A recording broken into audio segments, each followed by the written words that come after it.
पूरी पृथ्वी पर। ये दो मंत्र का जाप तो सार्वजनिक पहले भी हो चुका था इस गरीबदास पंथ में। कबीर जी ने भी अपनी वाणी में लिखा है, ओम और दूसरा मंत्र जो तत् है, ये दोनों मिलकर सतनाम बनता है। लेकिन इसको ना कबीर पंथी समझ सके, ना गरीबदास जी वाले समझ सके ये मंत्र क्या है। और में मंत्र देते रहे और वो क्लियर लिखा हुआ है, लेकिन सार शब्द फिर भी गुप्त रखा है। धर्मदास तो लाख दुहाई, ये सार शब्द की तो बाहर न जाएगी। इस सार शब्द के बारे में केवल इस दास को अधिकार है आपको देने का, इससे पहले किसी को अधिकार नहीं था। और अब ये सारे आपको सब मंत्र मिलेंगे, आपका मोक्ष होगा। आपका सबसे बड़ा सौभाग्य है कि आपका जन्म इस कलयुग में हो गया, उस चरण में आज बैन उठ गया इस काल का। आप सभी पार होगे, चाहे कोई मजदूर है, चाहे कोई सेठ है, चाहे राष्ट्रपति है। यदि वो सतभक्ति और समर्पण भाव से करेगा तो सभी की जहाज में बैठकर सतलोक जाएंगे। ये ऐसा मंत्र है, आपको दिया जाएगा, ऐसा ज्ञान है। सबसे पहले आपको विकार रहित किया जाएगा, सब बुराई छुटाई जाती है। बीड़ी, शराब, मांस, तम्बाकू, चोरी, चप्पा, ये रिश्वत वगैरह, ये सारी त्यागनी पड़ेंगी। फिर देखना तुम्हारे घर में बरकत है। इतना आपको सुख देगा भगवान, आप सोच भी नहीं सकते। और आप ये सोचा करोगे सचमुच परमात्मा सुना करते ऐसा सुख देता है, आपके घरों में डेली होया करेंगे। जैसे कल आपने देखा, कल आपने सुना उस गरीब परिवार की कहानी कि मेरा छोटे से का बाप मर गया था और पिताजी की मृत्यु हुई तो लोन ले रखा था बैंक से, वो लोन भर नहीं सका। हमारी बहुत खस्ता हालत थी और माता अकेली रहेगी, कुमार नाली मजदूरी करे और लोन आ गया कई हजार रुपये रोजाना। महीने 2 महीने में बैंक से वो लेटर आ गया, तुम्हारा इतना लोन है, भर दो। तो उनकी माता गई थी वहां पर बैंक में कि ये तुम्हें पर्ची भेजी है, इसका सारा तो मैं नहीं भर पाऊंगी और जो ब्याज रहित अगर लेना चाहो तो मैं दे सकती हूँ। इस तरह कोई सोच कर गई थी वह, कोई क्लियर करो तो कलर कहने लगा तुम्हारा बैंक में कोई लोन शेष नहीं है, तुमने सारा भर रखा है।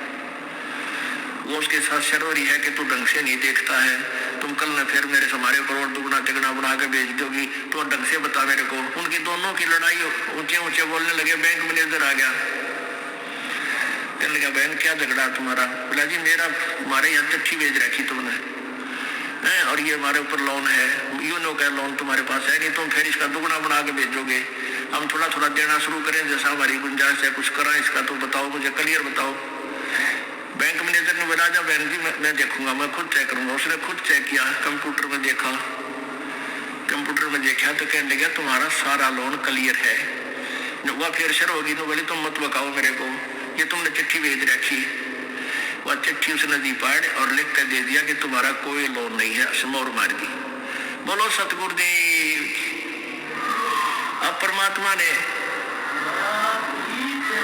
परमात्मा ने कैसी रजा करी, उनके अकाउंट को लोन ने खत्म कर दिया। उनके अकाउंट में निरानी तो उनका ऊपर पड़ा कलर का बेचारा गए, मान लियो वो लिख के भी दे देते थे, तो उनके उस खाते में सारा खत्म कर दिया। और परमात्मा ने क्या लागे देरी, वो घर भर दे परमात्मा आपका पैसे से, ये सत्कर मान लेना। ऐसे भक्त हमारे को बताते हैं जी मेरे एक बार 5,000 रुपये पड़ गए, इतने पैसे धरे थे, 3 बार गिन के गरीब आदमी और 5,000 रुपये पड़े पाए। तो पुण्यात्मा विश्वास रखना मालिक पे, 2 नंबर के धंधे करके दूने पाप कमाओगे और अंत में पापों की गाड़ी भर ले जाओगे।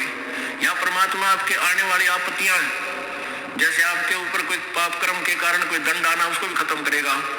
तो इसलिए परमात्मा बताते हैं अपनी महिमा, आप बताते हैं आजा बंदे शरण राम की फिर पाछे पछतावेगा भाई। आजा बंदे शरण राम की फिर पाछे पछतावेगा। इसलिए परमात्मा कह रहे आ जाओ तुम अब भी मेरी शरण में। जैसे गीता जी अध्याय नंबर 18 के, गीता जी अध्याय नंबर 18 के श्लोक नंबर 62 में गीता ज्ञान दाता कहता है कि अर्जुन तू सर्वभाव से उस परमेश्वर की शरण में जा, उसकी कृपा से ही तू परम शांति और शाश्वत स्थान यानी सत्यलोक को प्राप्त होगा। परम शांति परम शांति, कि वहां जाकर तुझे परम शांति होगी, वहां कोई कष्ट नहीं उस सतलोक में। वो कैसा है वो सतलोक? भाई शंखों लहर मेहर की उपजे कहर नहीं जा कोई, दास गरीब अचल अविनाशी सुख का सागर सोई। उस सतलोक के अंदर कोई दुख नहीं, किसी प्रकार का कोई कष्ट नहीं, बुढ़ापा नहीं। इस जीव के लिए सबसे बड़ा दुश्मन है बुढ़ापा। मृत्यु भी देखी जा, चल हो जाए तब एक दिन कट जा ठंडा। ये बुढ़ापा है ना, ये रुआ ले इस प्राणी को। और इस कलयुग में तो और ज्यादा ना बालक अच्छे रह रहे, ना कोई ऐसी पुत्र वधुओं को ज्ञान रहा, बेटियों को जो थोड़ी बहुत दया धर्म रीति वो खत्म होती जा रही है। तो इस प्रकार ये बुढ़ापा, इस समय का बुढ़ापा सबसे बड़ा कहर होगा आपके लिए। पहले तो लाज शर्म करा करते, कोई पड़ोसी कह देता, रिश्तेदार से भी डरा करते, भी कुछ आकर टोक देगा, बुढ़े की सेवा ना करते। ये तेनों कह तू ले जा, तेने घना अच्छा लग गया तो कर ले सेवा इसकी। तो इतने निर्लज हो गए हम।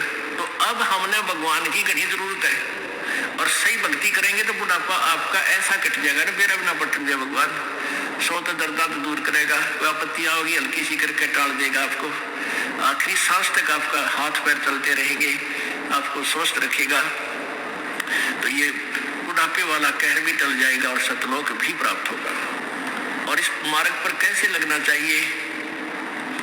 इस मार्ग पर हमने कितना समर्पण चाहिए, कितनी दृढ़ता चाहिए। बालकों का खेल नहीं है ये। हम एक तो स्वार्थवश लगे रहे, दो चार काम हो गए, एक कार्य नहीं सरा तो मन में दोष आ जाता है, कोई लाभ नहीं हुआ। हमने टारगेट जो बना रखा होता है, अगर वो हो जाए तो हम समझते हैं भगवान ने ठाठ कर दिए।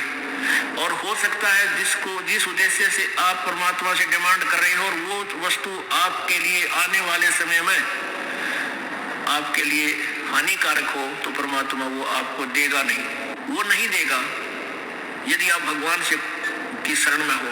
और आपको वो नहीं देगा क्योंकि मेरी आत्मा को भी बर्बाद कर देगा, लगे लगाए पौधे को नष्ट करेगा। और आप ये सोच लेते हो परमात्मा ने ये हमें लाभ क्यों नहीं दिया, और आप भगवान से दूर हो जाओगे तो आपका दुर्भाग्य होगा। इसलिए शायद ये रह कर ज्ञान दिया जाता है कि आप रोगी हो, और ये हॉस्पिटल है जन्म और मृत्यु के रोग को काटने वाला। ये वो दीर्घ रोग है जो ना ब्रह्मा से कट सकता, ब्रह्मा का अपना नहीं कटा। विष्णु जी को भी ये रोग है, ब्रह्मा जी को भी रोग है, विष्णु जी को भी मृत्यु का जन्म मृत्यु का रोग है। इस ब्रह्म को भी जन्म मृत्यु का रोग है, पर ब्रह्म को भी है। केवल एक परम अक्षर ब्रह्म है वो परमात्मा, जो जन्म और मृत्यु के रोग को काट सकता है। और वो ये हॉस्पिटल है बरवाला आश्रम, सतलोक आश्रम बरवाला। यहाँ पर उस दीर्घ रोग का ऑपरेशन होता है। अब सच परमात्मा के दरबार में आप आगे, जैसे आप हॉस्पिटल चले जाते हो, आज हॉस्पिटल में जाके आप डॉक्टर को अपना रोग बता देते हो, डॉक्टर अपनी जांच करके क्लियर कर लेता है कि हाँ आपको ये रोग है, फिर वो आप कहते हो कि ट्रीटमेंट कर दो। तो उसमें डॉक्टर आपका ट्रीटमेंट करता है, आपका जो है इलाज करता है, तो उसमें आपकी सलाह नहीं लेगा। वो अपने हिसाब से आपको इंजेक्शन लगाएगा, ग्लूकोज लगानी है ग्लूकोज लगाएगा। और यदि ऐसी कोई स्थिति आ गई तो आपका ऑपरेशन भी करेगा। हाँ, इतना अवश्य बता देगा कि इसके ऑपरेशन की आवश्यकता पड़ेगी, बोल तरीके सलाह है। यदि आप कहोगे ऑपरेशन नहीं कराता तो जा अपने घर में मर, ऑब्जेक्शन है तो जा, फिर जाते मरेगा। तो ऐसे ही यहाँ आप आगे, और ये दास डॉक्टर है, परमात्मा कबीर जी की पावर से सारा काम होगा। तो आपको जैसा भी कुछ मिले, जैसा भी मालिक रखे, आपको नो ऑब्जेक्शन होना चाहिए। यानी जो रखे तू ही रहो मेरा के सारा, खाने जाद खरीद हो गुलाम तुम्हारा। परमात्मा जैसे भी आपको रखे, अब चाहे आपको ये दिखे कि हमारी ये हानि होगी, नहीं, हानि नहीं, ना जाने के बड़ा कहर डाल दिया आपका, आप नहीं सोच सकते, आप बालक हो। एक 2000 10,000 रुपए की हानि में आपका 10 लाख का नुकसान भी टाल देगा परमात्मा। और आप ये सोचोगे कि हमें ये हानि नहीं होनी चाहिए थी, हमने नाम भी ले रखा है, तो ये आपकी गलती है। अपने आत्माओं, परमात्मा कबीर देव जो है ये हमारे पाप कर्मों का नाश कर देता है। अब जैसे आप सोचते हो कि भी हमें ये हानि नहीं होनी चाहिए थी, हमें ये नहीं होना चाहिए था, तो फिर आप इस भक्ति का लाभ प्राप्त नहीं कर सकते। जैसे आप यहाँ आए हो, आपको 1 2 3 लाभ तो परमात्मा कबीर जी अपने कोटे मत देगा, ऐसा लाभ देगा सोच भी नहीं सकते कि मुझे ऐसा सुख हो गया। भगवान है परमात्मा। अब यहाँ जो भाई बहन आते हैं, जो 2 वर्ष 3 वर्ष के लग रहे हैं, 4 वर्ष के, 5 वर्ष हो गए, वो शुरू में आते हैं तो ये कह दिए हमारा ये नुकसान हो गया, ये लाभ नहीं होता, ये बीमारी होगी, ऐसा नहीं होता। 2 वर्ष के बाद जो सच्चे दिल तो लगते हैं, नाम खंड नहीं करते, 2 वर्ष के बाद उनके पास जुबान नहीं रहती, हम क्यों मांगा, भगवान तो बिना मांगे देने लग जाता है, इतना सुख दे देगा आपको। अब वो जो नए नए आते हो तो अपने दुख बताते हैं, और उनको, क्योंकि आपके पिछले पुण्य नहीं थे, बैटरी चार्ज नहीं थी, तभी तो आपको दुख हुआ, आपके प्रारब्ध में वो पाप थे। अब परमात्मा ने आते ही वो पाप काट के आपके सुख लिख दिए, तो अपने कोटे से आपको दिया। फिर आपको कहा जाता है कि बेटा, बच्चा बेटी, अब तू भक्ति करके ये अपनी कमाई स्वयं कर। 1-2 सुख तो इसलिए दिया जाता है कि ये पहचान लेके भगवान है यहाँ पर, और फिर आपने स्वयं अपनी मजदूरी करनी पड़ेगी, तभी तुम सेठ होगे। तो यहाँ आते हो, जैसे कोई भक्त आता है, पहले तो आप सच्चे दिल से शुरू में लगते नहीं। यदि आप शुरू से समर्पण कर दो और छोड़ दो सब पूजाओं को, देखना आपके ऊपर 1 वर्ष के अंदर वारे न्यारे कर देगा भगवान, लेकिन नहीं पकड़ पाते।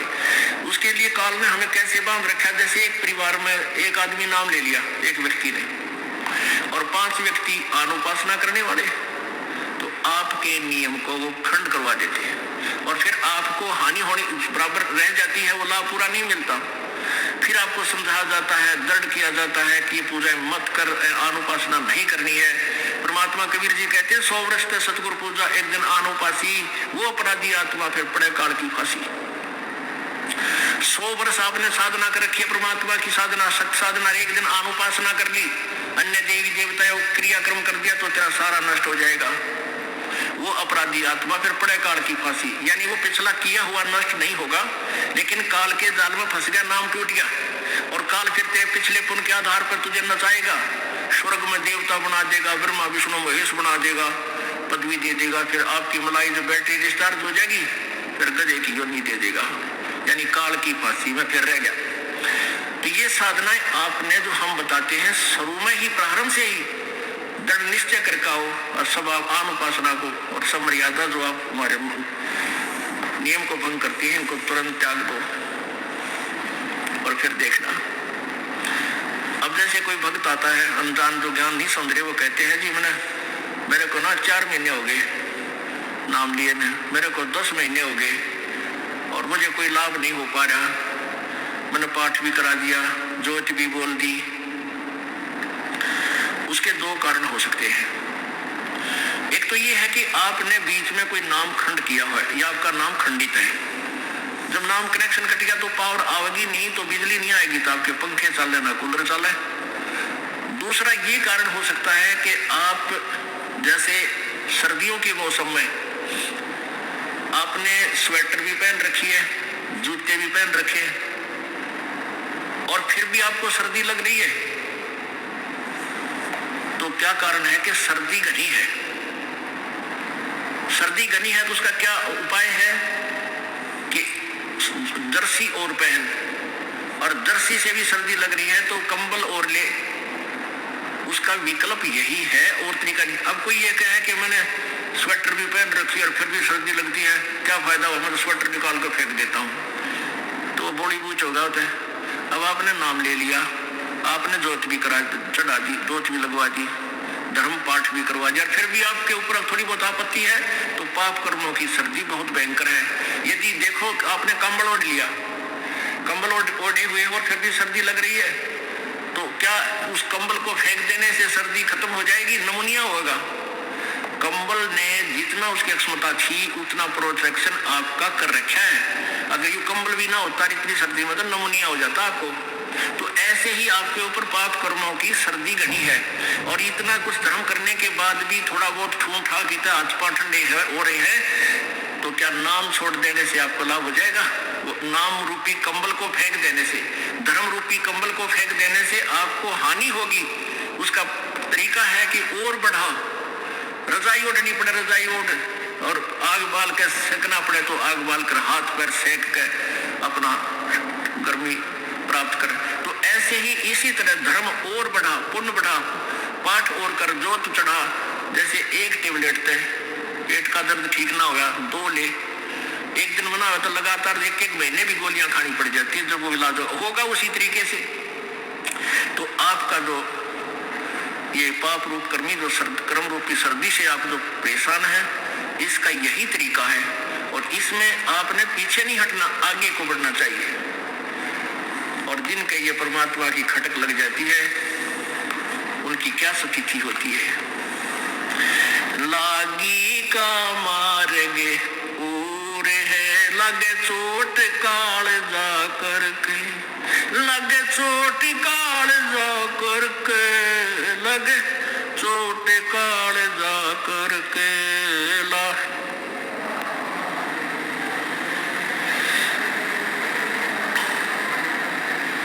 बन बीच भरतरी भूप ने एक मारा ताण निशाना, बन बीच भरतरी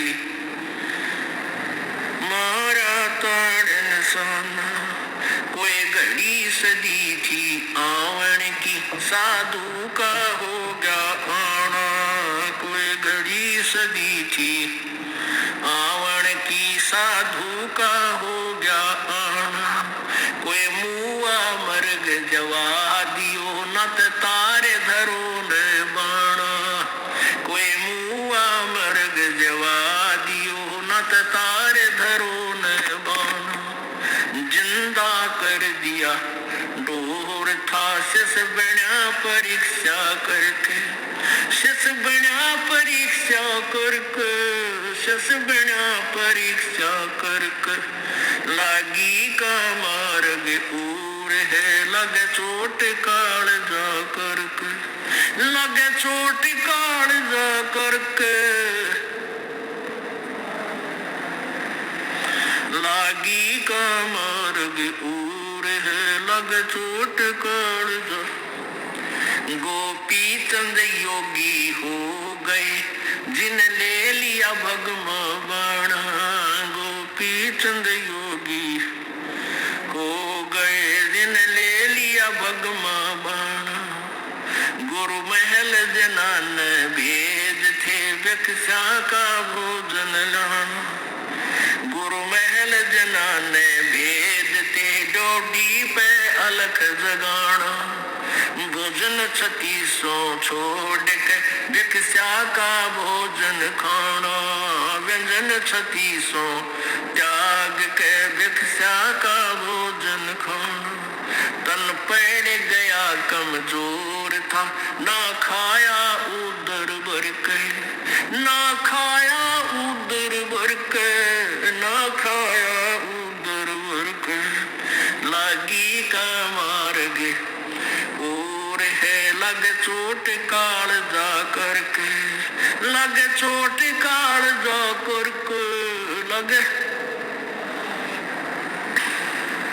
लागी का मार्ग और है, लग चोट काल जा करके। बाजीद कहे उठाओ ऊंट को, लोग कहें ये मुआ, बाजीद कहे उठाओ ऊंट को, लोग कहें ये मुआ। उठन आड़ी चीज रही ना, गया ओड सलानी सुआ, वा उठन वाली चीज रही ना, गया ओड सलानी सुआ। कुछ नक्सक बिगड़ा है नहीं, बाजीदा अचरज हुआ, कुछ नक्सक बिगड़ा है नहीं, बाजीदा अचरज हुआ। जिन किया अचंबा गोर है, राज तजा काल से डर के, तजा राज काल से डर के, तजा राज काल से डर के। लागी का लगे चोट काल जा करके, लागी का सुल्तानी मगन बैराग में, जिन तज दिया बलक बुखारा, सुल्तानी मगन बैराग में जिन तज दिया बलख बुखारा। कदे पालकिया में चालते अज ठालिया गुदड़ बारा। कदे पालकिया में चालते अज उठा लिया गुदड़ बारा। सब संगी छोड़ी रोवती रोवे था कुण बासारा। सब संगी छोड़ी रोवती रोवे था कुण बासारा। वहाँ शोर मचारण वास में ना देखा पीछा फिर के, ना देखा पीछा फिर के, ना देखा पीछा फिर के लागी का मार्ग। लगे चोट काल जा करके, लगे चोट काल जा करके लागी का।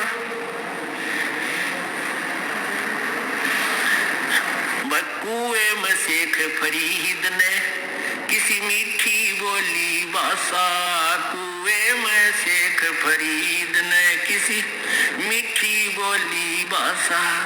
तुम चुन चुन कगा खा ली और मेरे हाडों पर का मासा। तुम चुन चुन कगा खा ली और मेरे हाडों पर का मासा। मेरे दो नैना मत छेड़ियो मोहे राम मिलन की आशा। मेरे दो नैना मत छेड़ियो मोहे राम मिलन की आशा। जिन करी तपस्या घोर थी वो हुए आश्रय हर के, वो हुए आश्रय हर के, वो हुए आश्रय हर के लागी का मार्ग। लग चोट काल जा करके, लग चोट काल जा करके लागी का करके लागी का मार्ग। जो और है लग चोट काल जा। पीपा दरिया में कूद गए रजिन कैसी करी जठाई। पीपा दरिया में कूद गए रजिन कैसी करी जठाई। वो नर पाड़ा जीत गए रजिन सिर धड़की बाजी लाई। नर वो पाड़ा जीत गए जिन सिर धड़की बाजी लाई।